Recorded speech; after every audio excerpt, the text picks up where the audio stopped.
Okay, class, kamusta New Year niyo? Aba, ba't walang pumasok?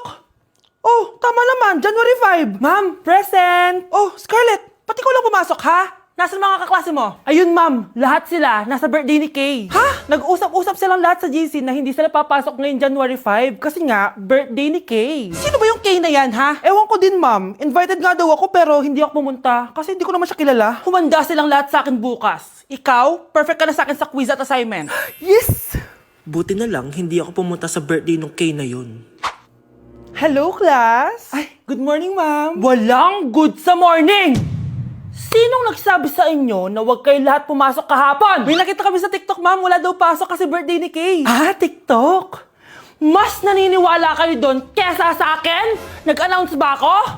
Lahat kayo, ia-absent ko at ibabagsak ko sa quiz. Si Scarlett lang ang may grade dahil siya lang ang nandito kahapon. Ayan, buti nga sa inyo. Ano, nag-enjoy ba kayo sa birthday ni Kay?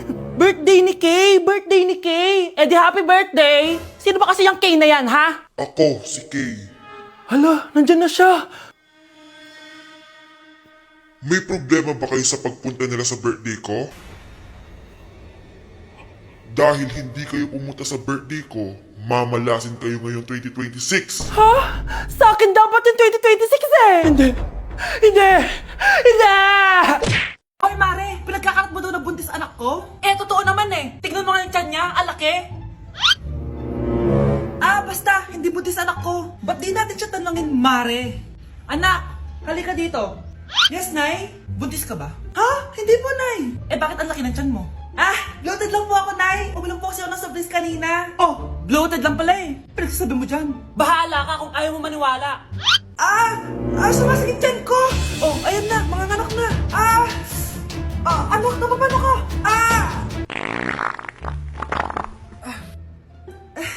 Baho! Ang sakit!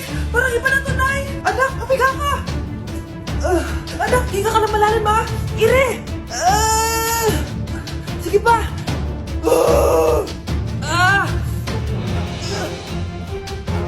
Baby! Sorry, Nay. Tinago ko sa'yo na buntis ako. Okay lang, anak. Pero sinong tatay nito? Ang tatay ng anak ko ay ang anak ni tita. Oh, anak mo pala may gawa nito? Asa na yon? Oh, ikaw, magbigay ka na sustento para sa anak nyo. Sige po. Magbibigay po ako ng 5. 5,000? 5 pesos? Wala na po kasi yung pera eh. At dahil 5 pesos ang binigay ng tatay mo, lollipop mo ng dedean mo, ha? Ito ba yung bahay niya? Hi! Nandiyan po ba si Mr. Joshua? Sinong Joshua? Yung asawa ko? Opo, may sasabihin lang ako. Anong sasabihin mo? Na anak niya ako at gusto ko siyang makita. Anong pinagsasabi mo? Nandito yung anak ko. Alam mo, kung nang trip ka lang, umalis ka na dito. Mahal, ano mangyayari? Anak mo daw to, mahal. Totoo ba, mahal? Aamin na ako. Anak ko siya sa labas. Niloko mo ako! Oh, anak, ba't nandito ka? Nay, pinuntahan ko lang po si tatay. Ikaw yung nanay niya? Oo, bakit? Mga walang iya kayo! Ba't kayo tumatawa? It's a prank! Na-prank kita, mahal! Na-prank ka namin, Mare! Walang prank-prank dito!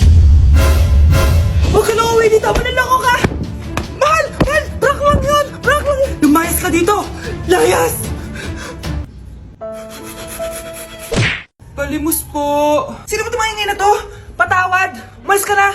Sige na po, wala na po ako makain eh. Say, baka na naman malimos! Huwag dito! Malis ka na! Oh, ito, pambili ng pagkain. Sorry, ito lang yung meron ako eh.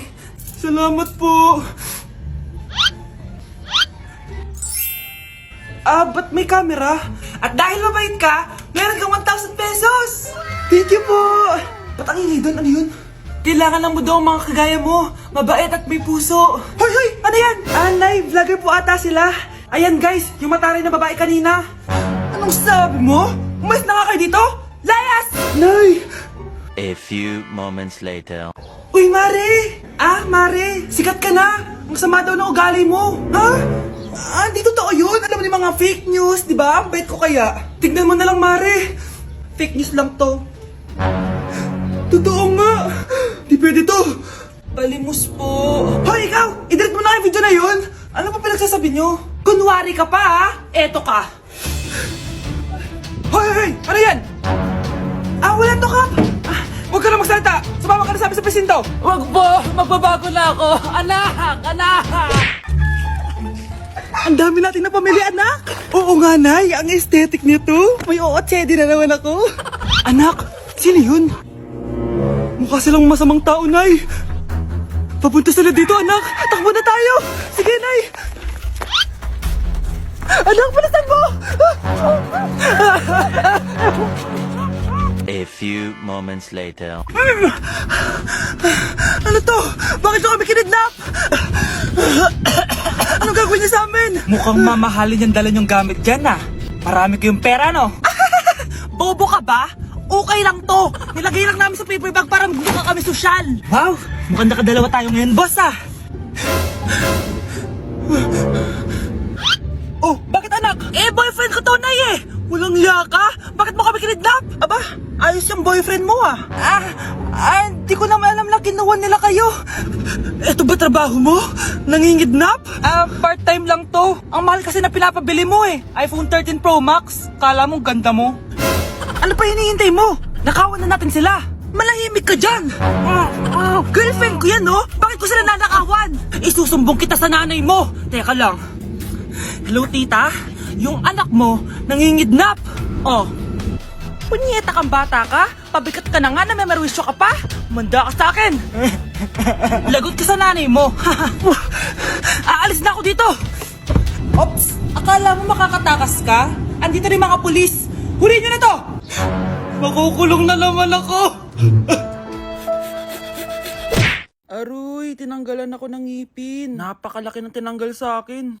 Hello guys, kung napapansin nyo, naka-brace na naman ako. Ilang araw din ako di makakain na maayos dahil sobrang sakit niya guys. So bakit nga ba ako nagpa-brace ulit? Fun fact lang guys, 6 years na ako naka-brace before. Pero di pa rin na-address yung issue sa ngipin ko. Kung makikita nyo sa picture guys, medyo palabas or flared yung ngipin ko. Kaya naman nag-decide na ako na magpa-brace ulit. Sabi din ng dentist ko, kailangan daw tanggalin yung 4 na premolars ko para daw pumasok yung mga ngipin ko. Kaya ngayong araw, tatanggalin yung mga premolars ko. Bago pala ako pumunta ng dentist, kumain na muna ako kasi alam ko di ako makakain mamaya. Buti na lang talaga masarap ang ulam at nakakain talaga ako na madami. Medyo kinakabahan nga ako kasi ngayon na lang ulit ako mabubunutan ng ngipin. Yung last bunot ko ata nung bata pa ako. Dahil tulog pa si Honey Bunch, di ko na siya gigisingin. Ako na lang mag-isa pupunta sa dentist. Good luck na lang talaga sa akin mamaya. So ayan, kinakausap na ako ni Doc. Sabi niya wala daw ako mararamdaman na sakit kasi may anesthesia naman daw na ilalagay. Ito pala yung x-ray ng mga ngipin ko. So yung may black dot dyan, yun yung mga tatanggalin. Kung makikita nyo din, impacted din yung wisdom tooth ko. So ipapatanggal ko din yan soon. Ito na guys, last look na buo ang ngipin ko. Kasi mamaya bungal na ako. Ayan guys, nilalagay na ni Doc yung numbing cream para kapag in-inject na ako ng anesthesia, wala na ako maramdaman. Dito sa part na to, di ko na ma-feel yung bunganga ko. At thank you Lord talaga, hindi siya masakit. Parang hinihila lang yung ngipin mo ganun. Charan! Tapos na, medyo nahirapan si Doc ha. Paano di mahihirapan? Sobrang laki ng kinukuha. Rate ko yung pain niya, siguro 3 out of 10 lang. Pero alam ko mamaya pa to sasakit pag wala na yung anesthesia. Sabi ko din kay Doc kung pwede ko bang itago yung ngipin ko, ilalagay ko lang sa ilalim ng unan. Eto na guys, ang itsura ng ngipin ko ngayon, bungal-ira na. Dalawa lang pala muna binunot ni Doc kasi next week daw yung dalawa pa. So yun lang naman guys, bye! Anak, alis lang ako ah. Maginis ka dyan. Sige po, Nay. May pagkain ba dito, Nay? Nay? Nawala agad? Ano pwede makain dito? Toyo, patis, bawang, sibuyas. Bakit walang pagkain na matino? May ice cream! Bakit isda yung laman? Anak, kumain ka muna oh, para sa'yo. Thank you po, Nay! Wait lang, bakit ang bilis niyo po nakauwi, Nay? Ha? Basta anak, kahit ka madami ha. Sige po, Nay. Nakauwi na ako. Wait lang, ba't kamukha kita? Nay, bakit dalawa kayo? Anak, ako yung totoo mong nanay. Ako yung totoo mong nanay, anak. Sandali. Sino yung totoo mong nanay? Huwag kang maniwala dyan. Ako yung totoo mong nanay. Huwag kang maniwala dyan. Ako yung totoo mong nanay.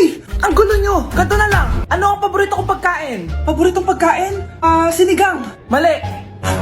Alam ko yan. Kulangot. Tama, kulangot. Kasi ang sarap ng kulangot eh.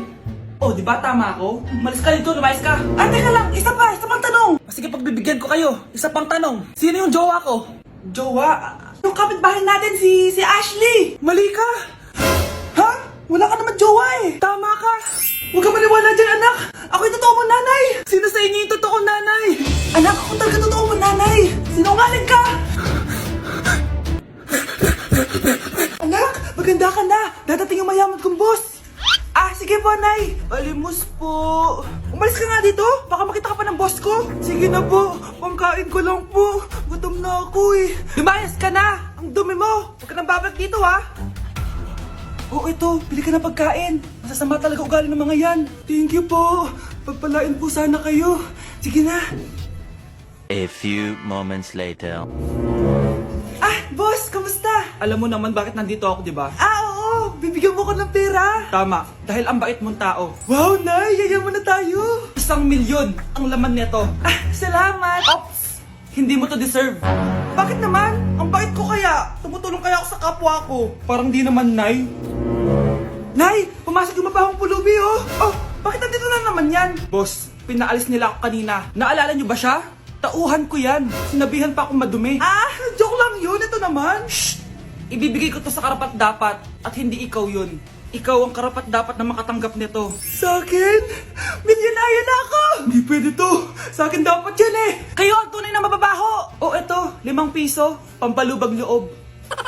5 piso!